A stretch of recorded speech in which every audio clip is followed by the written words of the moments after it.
RSS இந்தியாவில் தோன்றி 100 ஆண்டுகள் நிறைவை சமீபத்தில் கொண்டாடியது. இந்த ஆண்டினுடைய ஆரம்பத்தில் அவங்க ஒரு புதிய கட்டடத்துக்கு போனாங்க. டெல்லியில் ரொம்ப முக்கியமான இடத்துல 4 ஏக்கர் இடத்துல 150 கோடி ரூபாய் செலவில் ஒரு 3 உயர் அடுக்கு, ஒவ்வொரு அடுக்கும் 12 தளங்கள் கொண்டது 36 தளங்களை கட்டி அமைத்திருக்கிறார்கள்.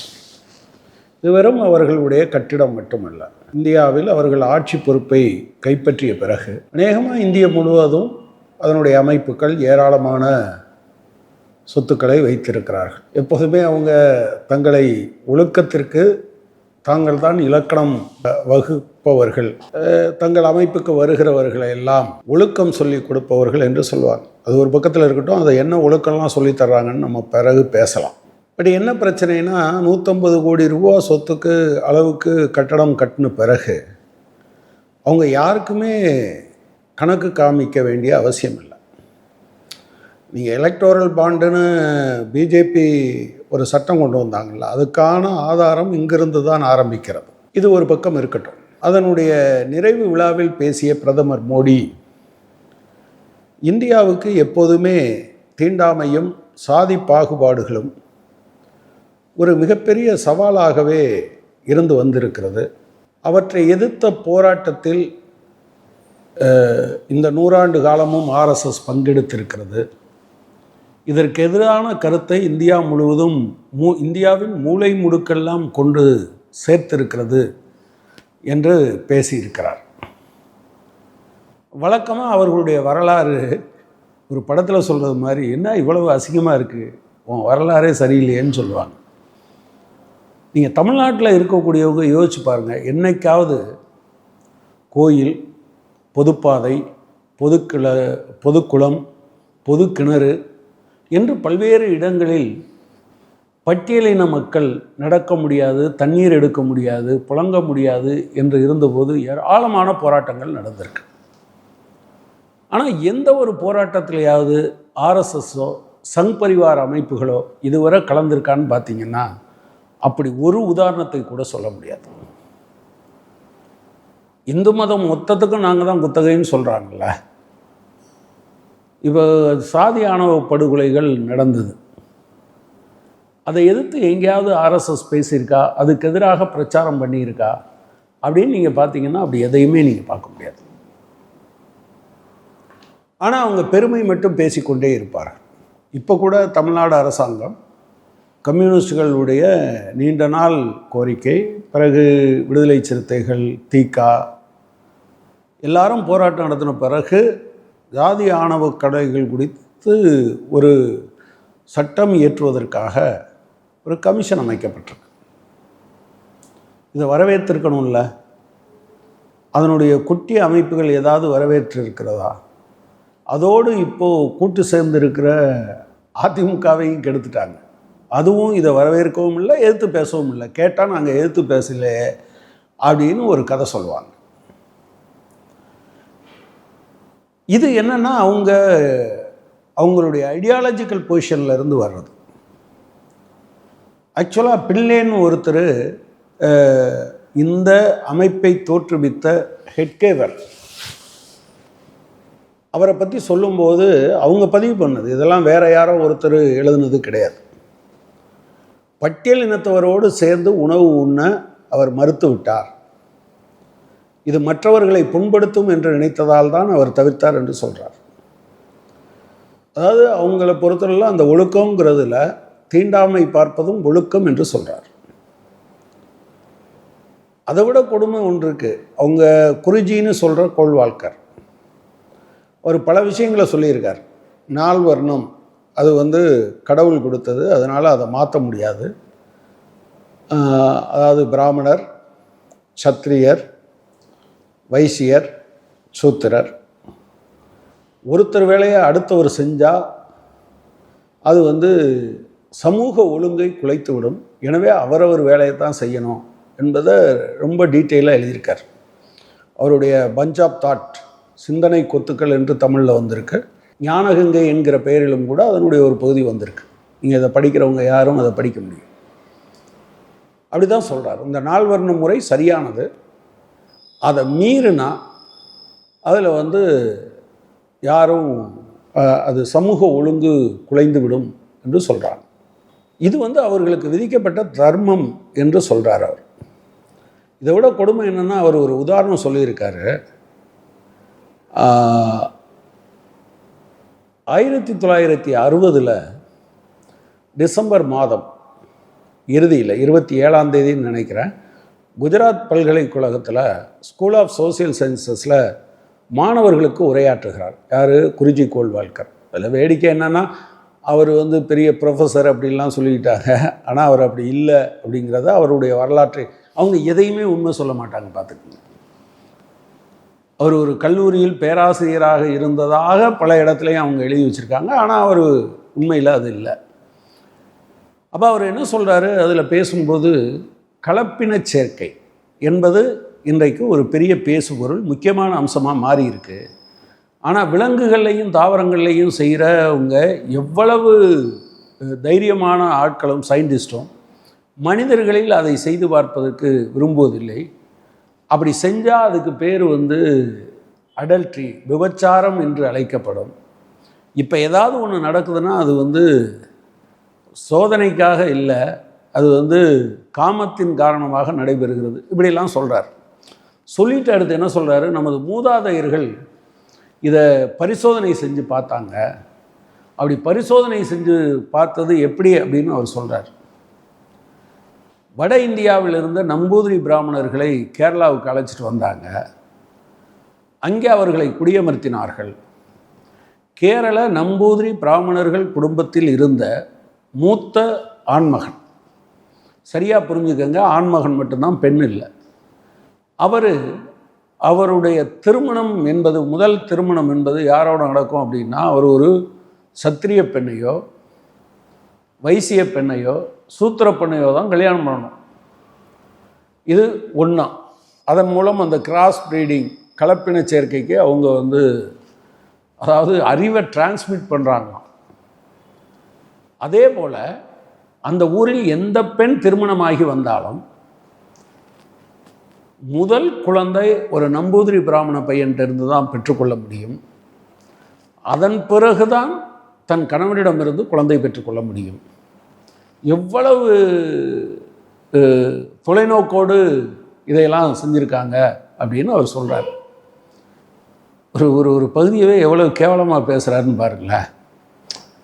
நீங்கள் வந்து அதாவது இதில் சொல்ல வர்ற முதல் விஷயம், நம்பூதிரி பிராமணர்களுக்கு இருக்கிற அறிவு யாருக்கு இருக்காது?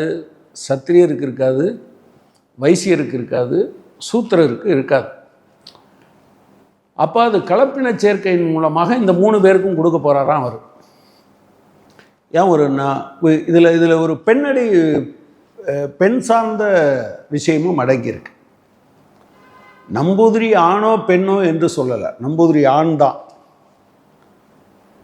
ஏன் நம்பூதிரி பெண்ணுன்னு சொல்லலை?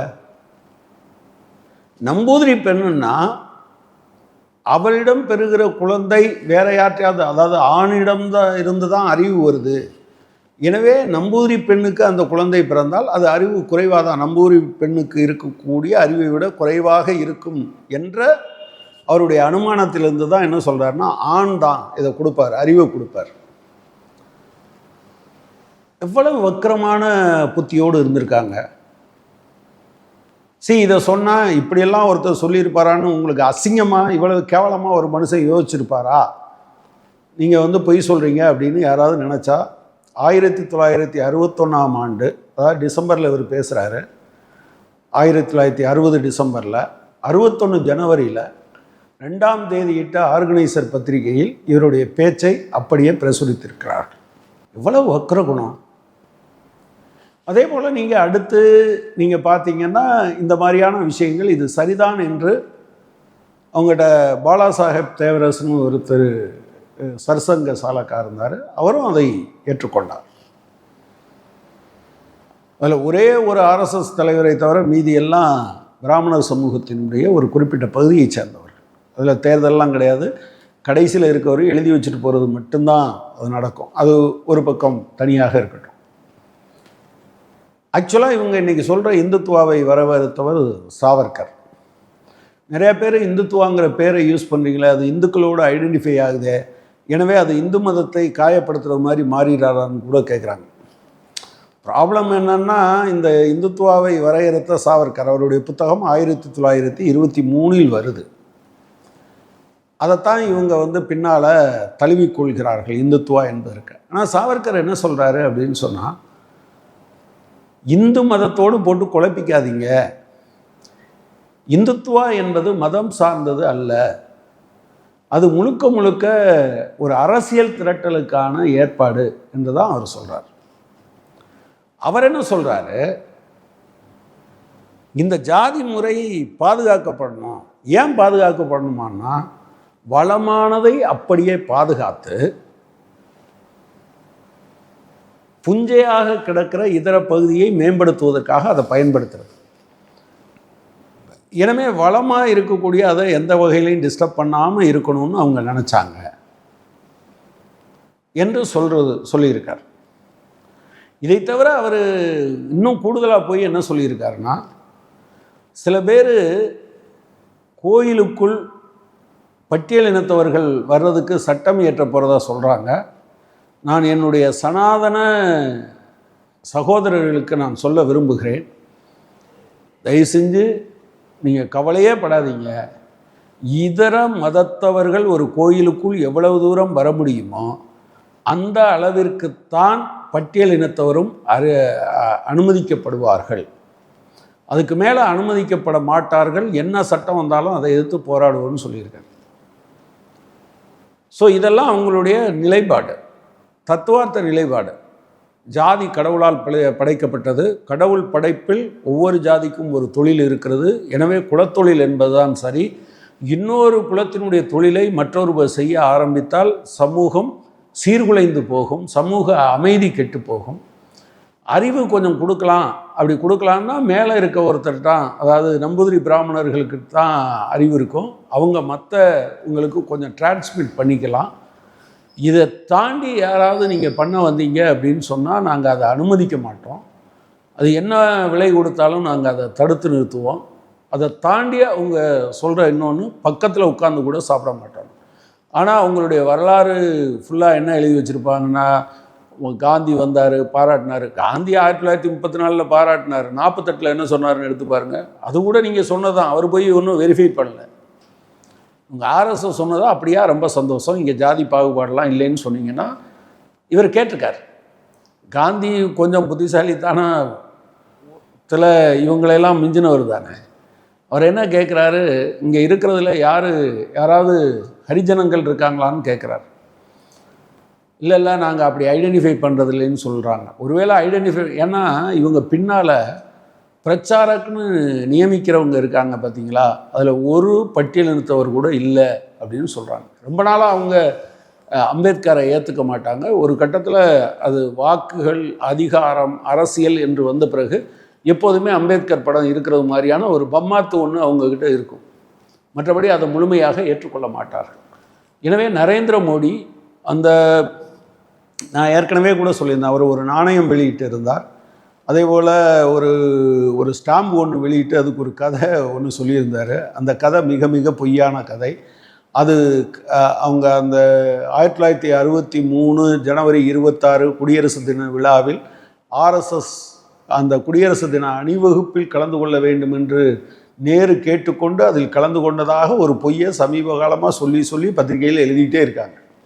பட் 2023 ஜனவரி 7ஆம் தேதியிட்ட கேரவன் பத்திரிகை ஆர்கைவ்ஸ்லாம் தேடி எவ்வளோ பெரிய அப்பட்டமான பொய் என்பதை அது வெளிப்படுத்தியிருக்கு. ஆனால் அவங்க அதை பற்றி கவலைப்பட மாட்டாங்க. ஏன்னா முதல்ல சொல்லிட்டாங்க, அவங்க பிரச்சாரகர்கள்ட்ட சொல்லிட்டாங்க, கீழே வர அது போய் சேர்ந்துருக்கும். சேர்ந்த பிறகு அவங்க என்ன பண்ணுவாங்க, இப்போ இல்லைன்னு சொன்ன கேரவன் பத்திரிகை எத்தனை பேர் படிச்சிருப்பார், அதை யார் கொண்டு போய் சேர்க்கறது, அதை யாருக்குமே அந்த துணிச்சல் வராது.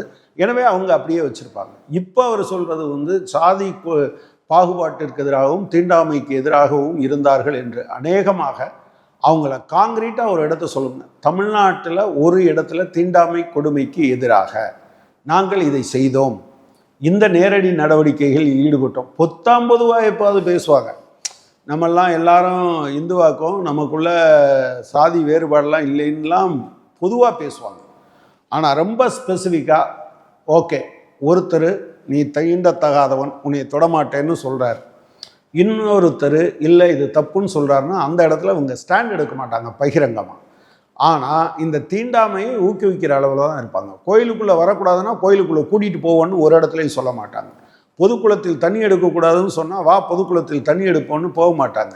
செருப்பு போடாத, சைக்கிள் ஓட்டாதேன்னு சொன்னால் அவங்க அது அந்த மாதிரியான விஷயத்தில் ஐயோ இப்படி சொல்லக்கூடாதே என்று வரமாட்டாங்க. ஏன்னா இயல்பிலேயே அவர்கள் நால் வர்ணம், வர்ணாசிரம தர்மம், குலத்தொழில், தீண்டாமை, சாதி பாகுபாடு, ஏற்றத்தாழ்வு, அறிவும் வீரமும் அதே போல் வணிகமும் உழைப்பும் அவர்கள் பிறப்பின் காரணமாக வருவது.